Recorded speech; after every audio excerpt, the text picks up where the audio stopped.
Bonjour à tous, je suis le pasteur Christophe Fabrec de l'Église Providence. Merci de nous suivre en ligne et d'écouter ce message. Nous savons qu'il va être pour vous une source de bénédiction. Alors on vous souhaite une bonne écoute et on vous dit à très bientôt. Moi pas pour l'instant. Très heureux, merci pour l'invitation. L'équipe pastorale est très heureux d'être parmi vous ce matin. Je vais d'emblée vous lancer la thématique de ma prédication de ce matin, lever les freins à la croissance. Je colle à votre thématique pendant tout ce temps-là de mise à part, de jeûne et de prière. Vous êtes dans cette dynamique de croître encore davantage. Et au travers de ce message de ce matin, je voudrais vous accompagner en cela et on le fera aussi les autres soirées de ce moment de jeûne et prière. Nous sommes tous en chemin pour aller quelque part. Vous avez des personnes qui vont très vite, vous avez des personnes qui vont moins vite, mais ce n'est pas l'essentiel. L'essentiel, c'est de continuer à avancer. C'est le seul moyen d'entrer pleinement dans notre destinée. C'est à partir du moment où on va s'arrêter que notre destinée va s'éloigner de nous. Alors je vais mettre un premier verset devant vous. C'est un verset que j'ai redécouvert.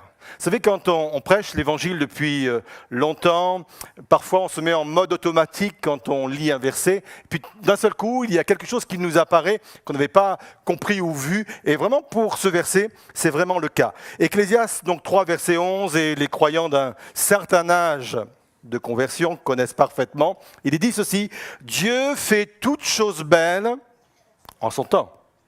Il a implanté au tréfonds de l'être humain, ça veut dire dans son inconscient, ça veut dire dans son arrière-plan. Il a implanté au tréfonds de l'être humain le sens de l'éternité. Sans toutefois que l'homme puisse appréhender l'œuvre que Dieu accomplit du commencement à la fin. Et pendant des années, j'ai utilisé ce texte uniquement pour dire que Dieu mettait dans nos cœurs la pensée de l'éternité, simplement avec l'idée que nous étions tous conscients qu'après la mort, il y avait quelque chose.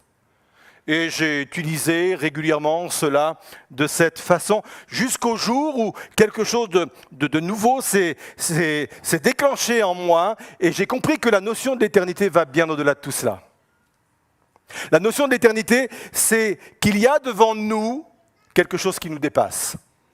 Et pas simplement quelque chose après la mort, quelque chose aujourd'hui sur terre. Tout au long de mon parcours de vie, il y a sur terre, et ça c'est la notion de l'éternité, quelque chose qui me dépasse.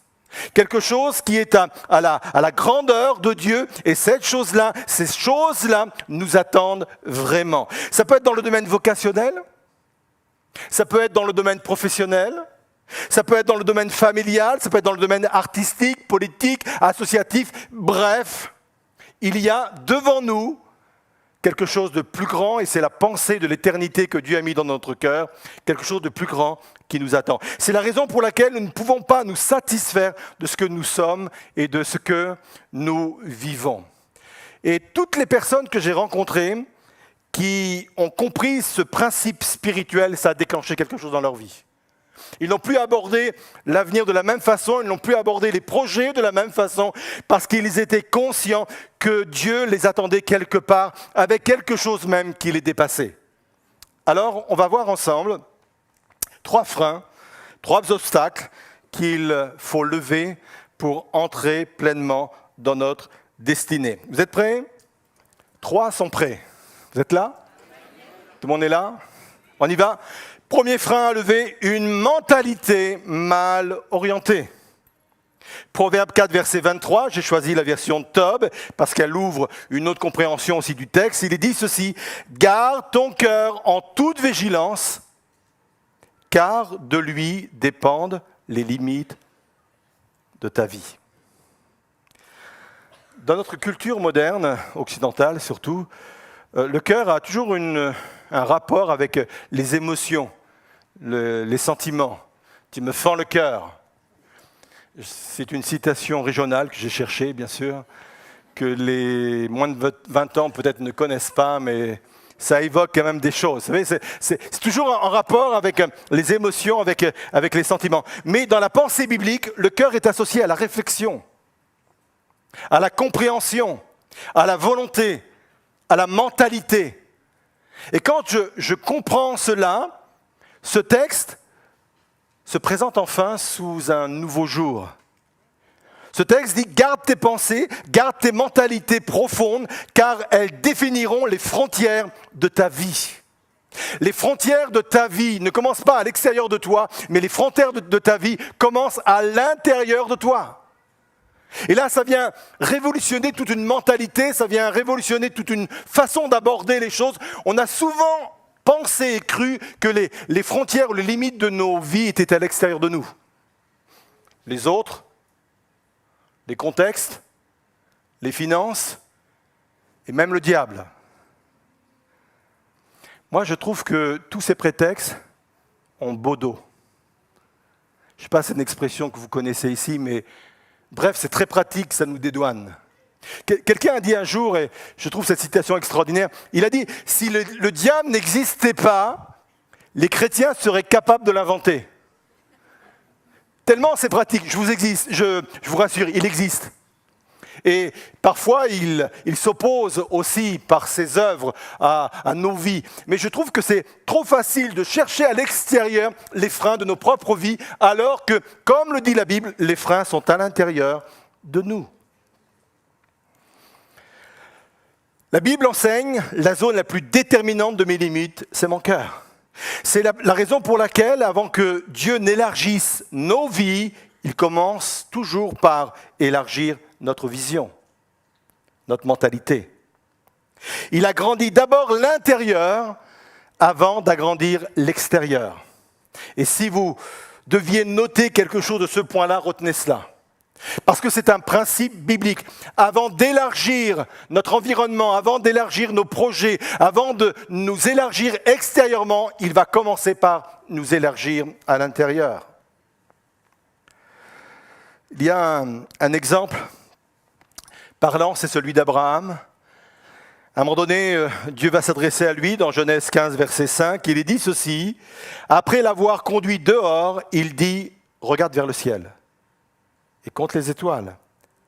Et si tu peux les compter, et il lui dit, telle sera ta postérité. » J'aime ce moment parce que c'est un moment de bascule dans la vie d'Abraham et aussi dans la vie du peuple d'Israël.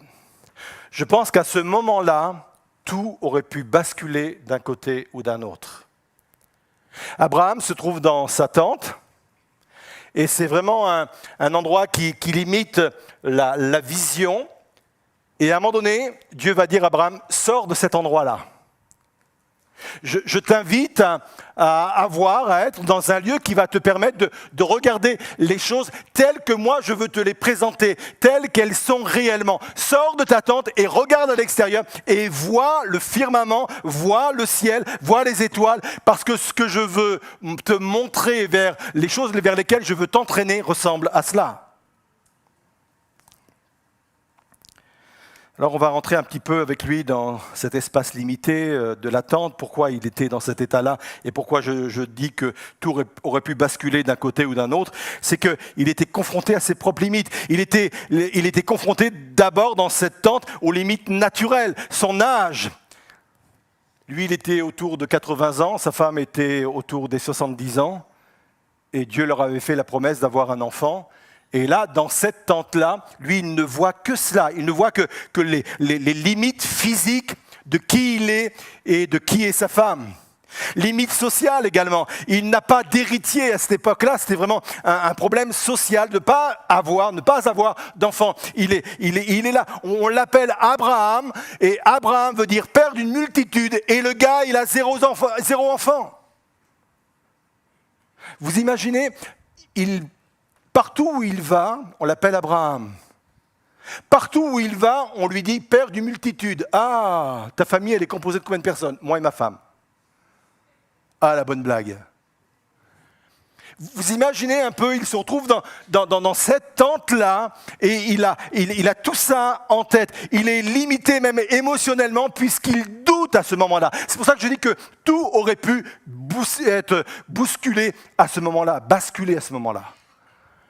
En fin de compte, je me rends compte que le premier miracle que Dieu accomplit, ce n'est pas la naissance d'Isaac.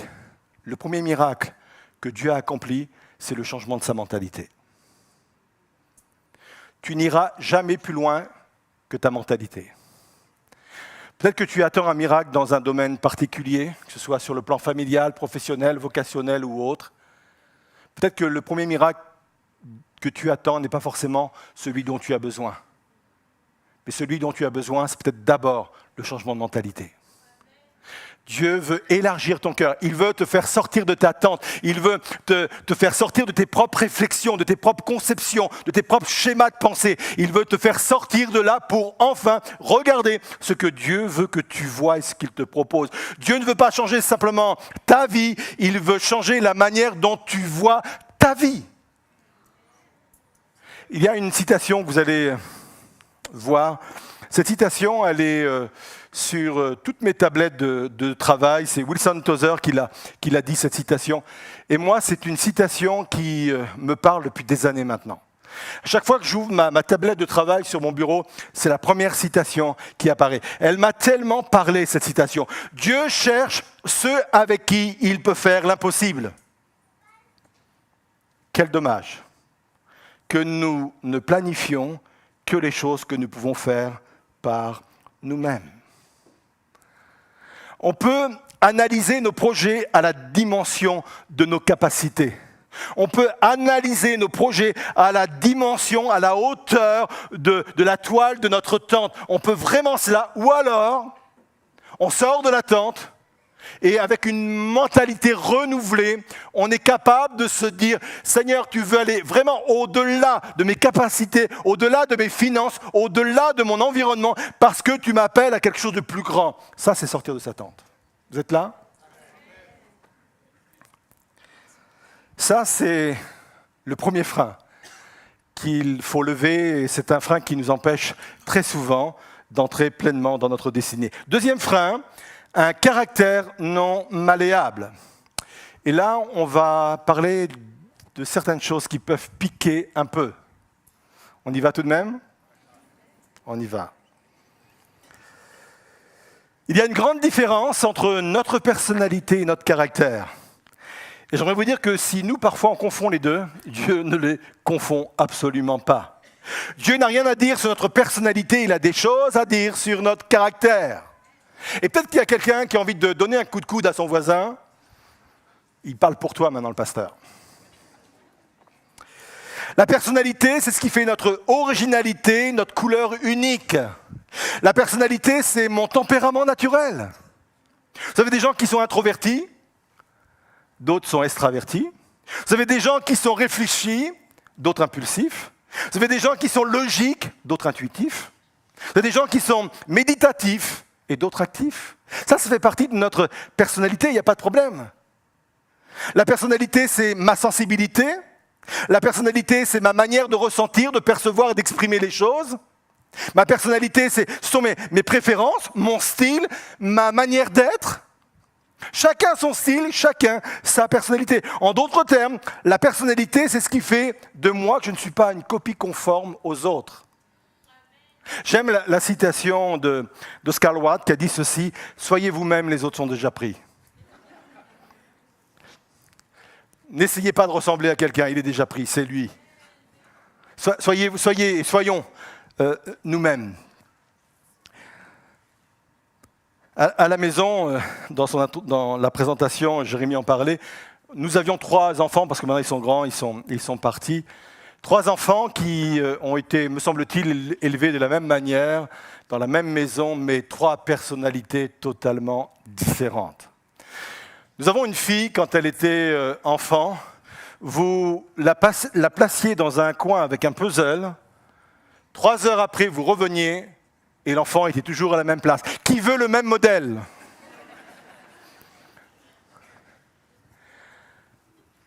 Et nous avons un fils qui, lui, est l'aîné, Ah, lui, c'est autre chose.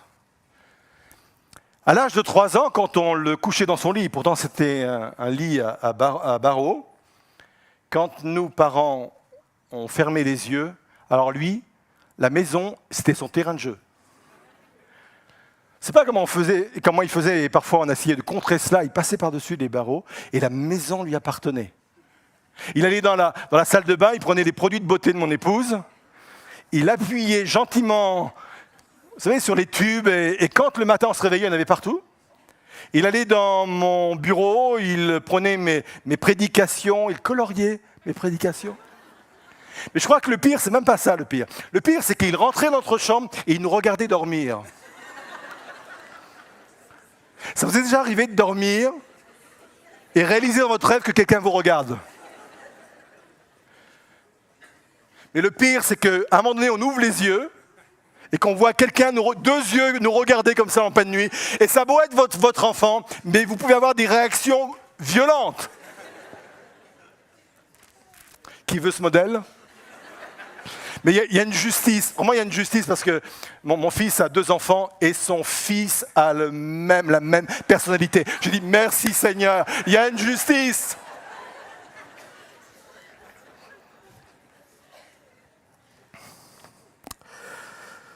Dieu t'a voulu, Dieu t'a conçu, Dieu t'a pensé avec ces traits-là qui te rendent unique, les traits de ta personnalité. Et quand le roi David a compris cela, ça a transformé sa vie. Vous savez, ce texte, on l'utilise régulièrement, Psaume 139, verset 13, il est dit ceci, « C'est toi qui as formé mes reins, qui m'as tissé dans le sein de ma mère. » Et les reins ici, ce n'est pas l'organe physique. Les reins ici, c'est la personnalité, entre autres. C'est toi qui as formé mes reins, qui m'as tissé dans le sein de ma mère. Je te loue de ce que je suis une créature merveilleuse. Arrête de t'excuser pour ta personnalité. Arrête d'envier la personnalité de ta cousine, de ton cousin, de ta collègue, de ton collègue, de ton ami, que sais-je. C'est ta personnalité. Et la personnalité que Dieu t'a donnée va directement avec l'appel qu'il t'a donné. Tu voudrais peut-être être plus cela ou moins cela, peu importe. Si Dieu t'a donné cette personnalité-là, c'est parce qu'il l'a voulu et c'est parce qu'elle correspond parfaitement à ce que Dieu attend de toi et l'appel et la vocation qu'il a pu mettre sur ta vie. Ça, c'est une réalité. On peut acclamer cette vérité-là, s'il vous plaît.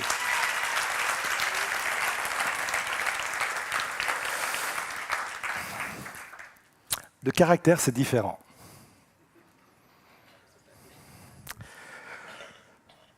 Le caractère, ce sont mes choix moraux, mes habitudes intérieures, mes réactions face aux tensions, me laisser aller à la colère, à la peur, à l'envie, à la jalousie, mais ça n'existe pas ici.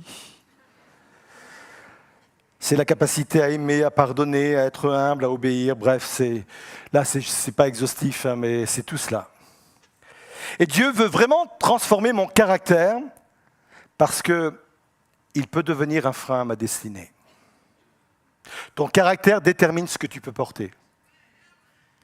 Ton caractère détermine ce que Dieu peut te confier. Et comme pour la mentalité, tu n'iras jamais plus loin que ton caractère.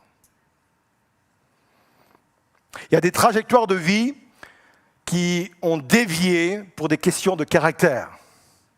C'est vrai dans l'époque moderne dans laquelle on se trouve, mais c'est vrai également quand on reprend les textes bibliques. Un gars comme Samson, un gars comme Saül sont des personnes qui sont passées à côté de leurs appels à cause de leur caractère. Il y a un verset qui m'a impressionné, c'est Ésaïe 49. J'ai choisi une version internationale volontairement parce que je pense qu'elle l'explique bien. Il est dit ceci, « Il a fait de moi une flèche polie et il m'a caché dans son carquois. » Il y a une vérité extraordinaire à comprendre de ce verset. Quand il est question de flèche polie, en fin de compte, Ésaïe fait allusion au mode de fabrication d'une flèche de l'époque. À cette époque, on mettait une attention particulière sur la tige. On choisissait généralement du bois d'acacia, et le bois d'acacia, pour ceux qui connaissent, c'est un bois assez rugueux, avec des nœuds. La preuve que Dieu aime des gens aussi de caractère. Et on prenait ce bois-là, on retirait les branches, on retirait l'écorce, et on mettait cette branche-là dans un moule en bois, avec de chaque côté des petits pics métalliques, des petits clous. Et à chaque fois qu'on mettait le clou, j'en ai mal aux côtes déjà quand je vous parle de ça, on redressait la tige.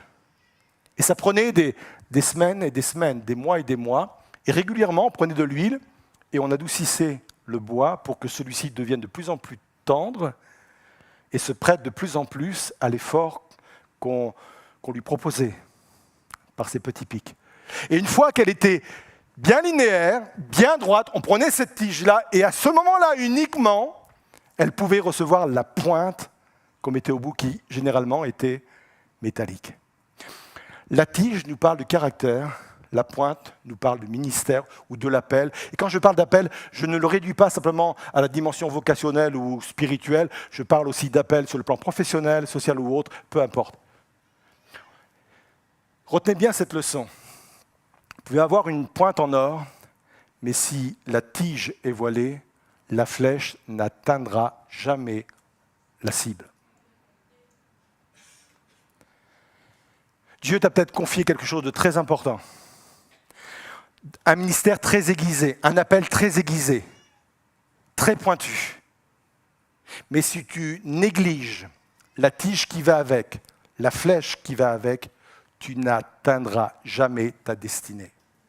Tu n'atteindras jamais les objectifs que Dieu a placés sur ta vie. C'est pour cela qu'il ne faut pas badiner, excusez-moi l'expression, il ne faut pas rigoler avec son caractère. Parfois, on a un malin plaisir à en être fier. Ouais, c'est mon caractère, il faut me prendre comme je suis. Non, non. Tu as le droit de dire cela. Mais si ton objectif est vraiment d'entrer dans ta destinée, il ne faut pas être tendre avec son propre caractère. Il faut vraiment être volontaire, il faut être intentionnel dans le changement de son caractère. Et c'est là où c'est vraiment important de faire un travail de diagnostic honnête dans la présence de Dieu. J'aime personnellement entrer dans la présence de Dieu avec cette authenticité et dire à Dieu par le Saint-Esprit, viens me chercher dans mes propres retranchements. Parce que je suis sans doute le premier à méconnaître mon caractère. Ou je suis sans doute le premier à être très tolérant avec mon caractère. Seigneur, par ton esprit, viens me chercher dans les retranchements de mon caractère pour venir gommer ce qu'il y a besoin. Seigneur, que vraiment il y ait une œuvre qui se fasse pour que ce caractère ne vienne pas mettre des limites à ce que tu veux faire à travers de moi. Que tout ce qui est peur, colère, susceptibilité, contrôle, manque de patience, jalousie et j'en passe, Seigneur, viens corriger tout cela dans ma vie. Vous êtes là? 2 freins. Premier frein, donc, une mentalité qui est mal aiguisée, un caractère non malléable. Et enfin, 3e frein, une souffrance non guérie. Il est impossible de traverser cette vie sans être blessé. Impossible. Forcément, il y a à un moment donné, quelqu'un vous a blessé. Mais je vous rassure, à un moment donné, vous avez aussi blessé quelqu'un. Peut-être d'une façon inconsciente, mais ça marche forcément dans les deux sens. Et la gestion de nos blessures est extrêmement importante. Et par expérience, je l'ai vu dans le domaine de l'Église, mais je l'ai vu dans le domaine professionnel. Je coach aussi des leaders professionnels, des chefs d'entreprise. Et je m'aperçois que les souffrances non traitées, non guéries, sont des freins à l'épanouissement des vies ou des appels que Dieu a pu déposer sur celles-ci. Je vais prendre un exemple qui m'a récemment interpellé. C'est l'exemple de Jésus. Jésus, le jour de sa résurrection, il va aller rejoindre les disciples. Et vous avez remarqué, il rentre à l'intérieur et la Bible nous dit qu'il va se placer au milieu d'eux. L'expression est extrêmement importante. L'expression est la suivante, Dieu se met au milieu d'eux sans se laisser toucher par eux. Et le seul contact qui va s'autoriser avec ses disciples, c'est de souffler sur eux. La seule interaction a été de souffler sur eux. Il revient 8 jours plus tard. Et 8 jours plus tard, il n'a pas du tout la même interaction avec ses disciples. Il va appeler Thomas et il va dire à celui-ci, viens, maintenant tu peux me toucher. Et il invite à mettre ses doigts, ses mains, dans les meurtrissures de ses mains et de ses pieds et aussi dans son côté. Pourquoi je dis cela? On a un fonctionnement très naturel de la façon de gérer les blessures et les souffrances que nous pouvons avoir. Même Jésus, le jour de sa résurrection, n'a pas pu se laisser approcher, n'a pas pu se laisser toucher. Ses cicatrices étaient encore vives. 3 jours avant, il y avait encore des clous qui perçaient ses mains, ses pieds. 3 jours avant, on l'avait touché au niveau de ses côtes.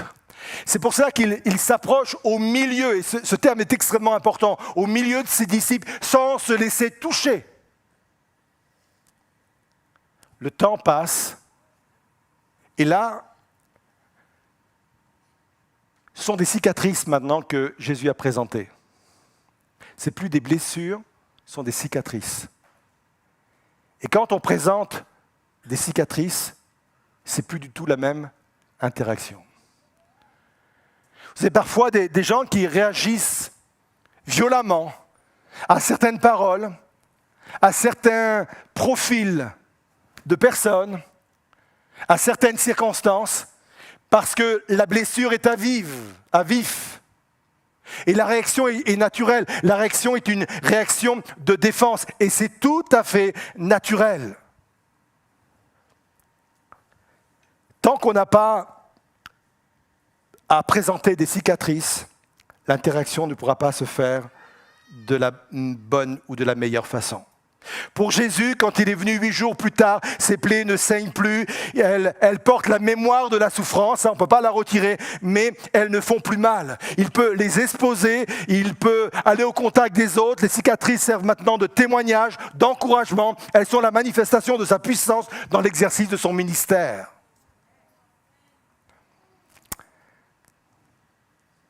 Qu'as-tu à présenter ce matin?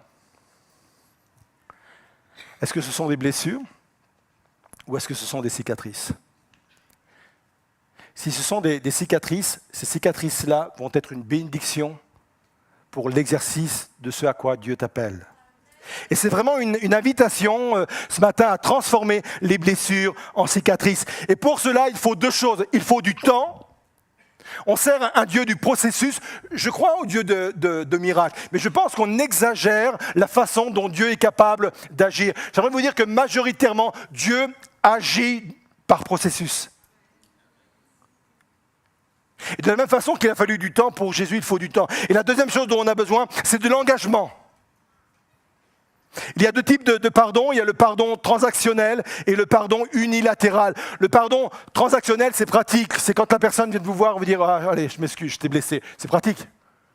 Mais le pardon, lui, unilatéral, c'est différent. C'est que je suis tout seul à faire la démarche de pardonner. Et il n'y a pas de guérison, il n'y a pas de cicatrice sans pardon. Et ça, c'est une décision consciente, ça ne dépend pas d'une émotion, c'est un choix. Et si nous attendons de ressentir le pardon, nous risquons de ne jamais le vivre. Mais si nous décidons de pardonner en obéissance, je place mes blessures dans un processus de guérison que Dieu va opérer. Alors je sais quand je présente ça comme cela, il y a des personnes qui me disent « Mais pasteur, si je n'ai pas envie de pardonner, mais si je dois le faire par obéissance, ça ne tient pas.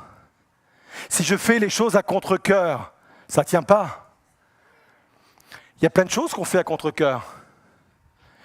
Il y a plein de choses de salutaires que l'on fait, même si on n'a pas envie de le faire. Moi, je me lève pas le matin en me disant « Oh, tiens, ce matin, j'irais bien me faire une fibroscopie. » Vous voyez ce que c'est, non? Bon, moi, je l'ai fait plusieurs fois, et une fois à l'époque où on n'endormait pas les gens. Vous savez, c'est un tuyau comme ça, là, et puis le gars en face, c'est un tortionnaire, hein. Et il dit, allez, avalez monsieur, avalez monsieur, avalez monsieur. Vous pouvez plus, si j'appelle, mais lui, si, il y a encore de la place, encore de la place, encore de la place. Vous voyez un peu? Et franchement, quand je me lève le matin, je fais, oh, j'irai encore bien me faire une fibroscopie. Non! Mais si je le fais, pourquoi? Parce que je sais que c'est salutaire pour mon état de santé. Donc je le fais par choix. Et il y a plein de choses dans la vie chrétienne qu'on ne fait pas parce qu'on les sent bien, parce qu'on les veut bien, mais on le fait par obéissance, parce qu'on sait que c'est nécessaire. Et là, la guérison intérieure, c'est exactement la même chose. Et je ne vais pas, bien sûr, je survole, je ne vais pas détailler davantage, mais je crois que c'est un frein qu'il faut lever chez plusieurs d'entre nous, si nous voulons vraiment entrer dans notre destinée, nous développer, rentrer dans ce perfectionnement dont nous mettons en œuvre tout au long de cette semaine, c'est vraiment indispensable. Je vais conclure avec cela. Ça m'appelle ce matin à revenir sur les rails de notre destinée. Nos pensées nous ont peut-être enfermés, nos mentalités nous ont peut-être enfermés, notre caractère nous a peut-être retardés, nos blessures nous ont peut-être paralysés, mais toutes ces choses n'ont jamais été plus puissantes que la grâce de Dieu. Jamais. Alors je voudrais vous inviter à vous lever à votre place. À chaque fois que je prêche, j'aime susciter chez les personnes un engagement. Parce que la parole de Dieu, forcément, nous appelle à des engagements, à des prises de décision. Et j'aime les provoquer parce que même devant Dieu, l'engagement physique vient apporter une dimension de foi qui est différente que quand je reste à ma place et intentionnellement je dis, ou peut-être émotionnellement je dis, ouais, c'est intéressant et je vais y réfléchir sérieusement. Mais c'est important de prendre position. Si tu réalises qu'une mentalité t'a limité, viens sur le devant.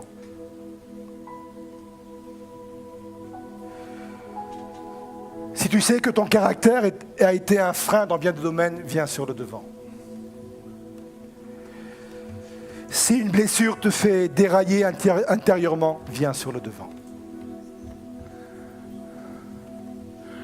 Je crois à cette dimension de la grâce. Je crois au ministère du Saint-Esprit, qui a des paroles sur mesure pour chacune de nos situations et chacune de nos vies. Je crois qu'il y a des instants T. Je crois qu'il y a des rendez-vous.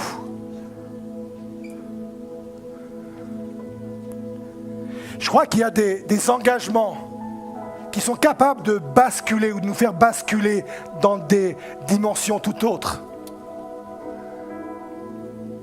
Un homme de Dieu comme Abraham a connu cet instant T, alors qu'il était dans l'attente, tout aurait pu basculer d'un côté ou d'un autre.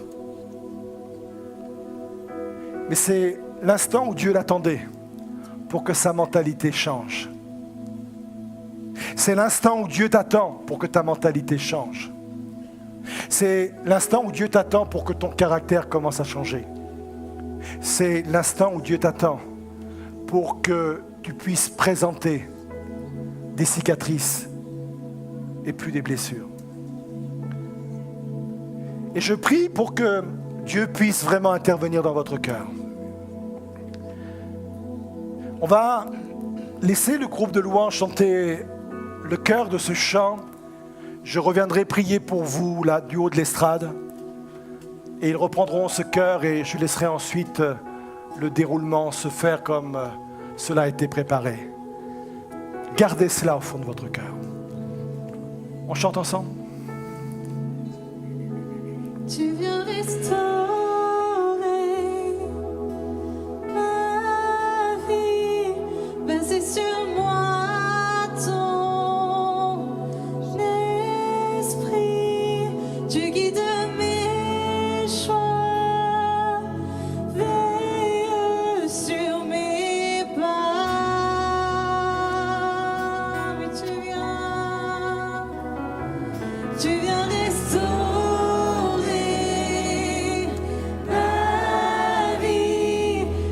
sur moi ton esprit, je vois ton reflet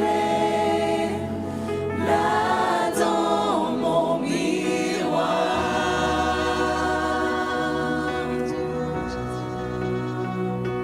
Tu viens restaurer Seigneur Jésus, ma vie. tu passes par ton esprit, Sur Seigneur moi Jésus. ton esprit, tu guides mes choix, veille sur mes pas. Seigneur Jésus, je veux te prier pour chacune de ces personnes. Tu les connais individuellement, Seigneur Jésus. Tu sais pourquoi ils sont sur le devant et ce qu'ils attendent de toi par le Saint-Esprit ce matin. Ce que je veux retenir, Seigneur Jésus, c'est la démarche de foi qu'ils ont fait en sortant de leur rang et en venant sur le devant. Tu connais, Seigneur Jésus, ce qui a besoin de changer au niveau de leur mentalité. Il y a des personnes dans ce lieu et sur le devant, et c'est une parole prophétique que je donne. Il y a des personnes sur le devant qui reproduisent un schéma familial.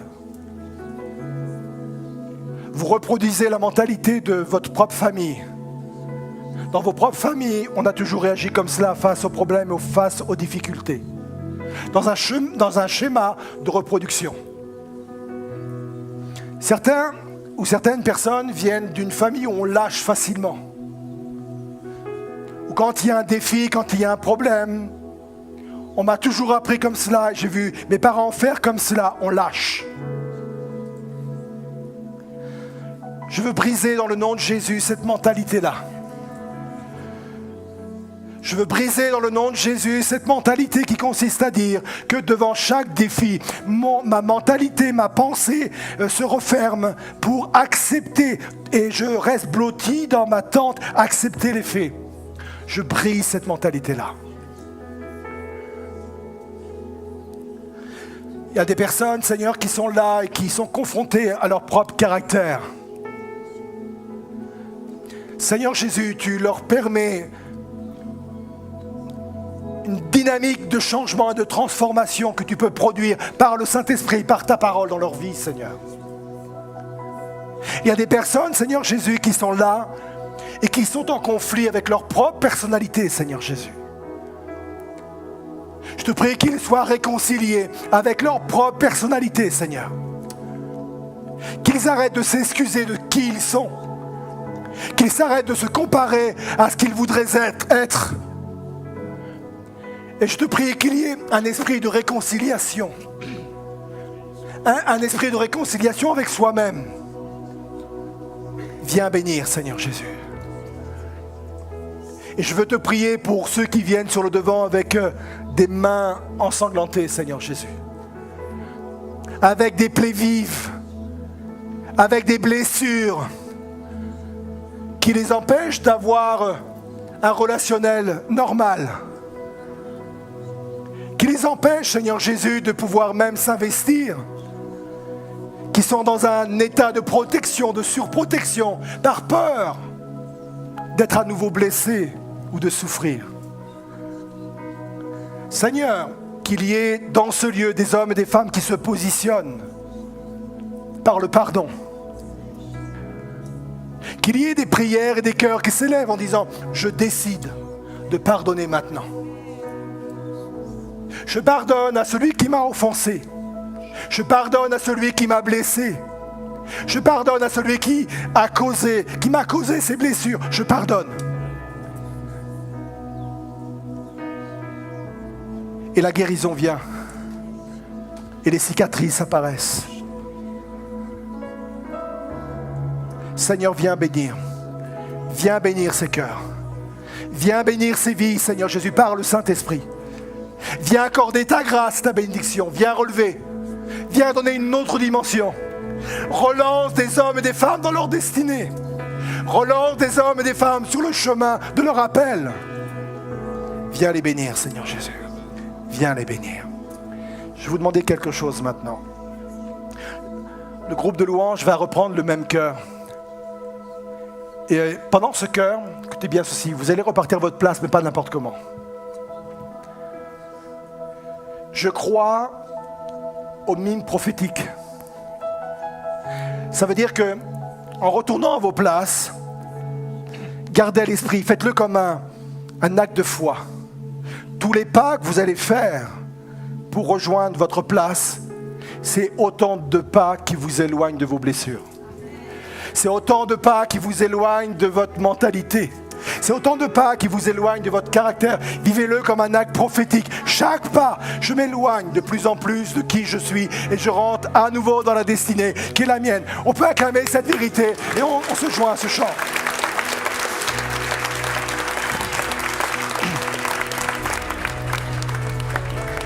Tu viens restaurer ma vie, verser sur moi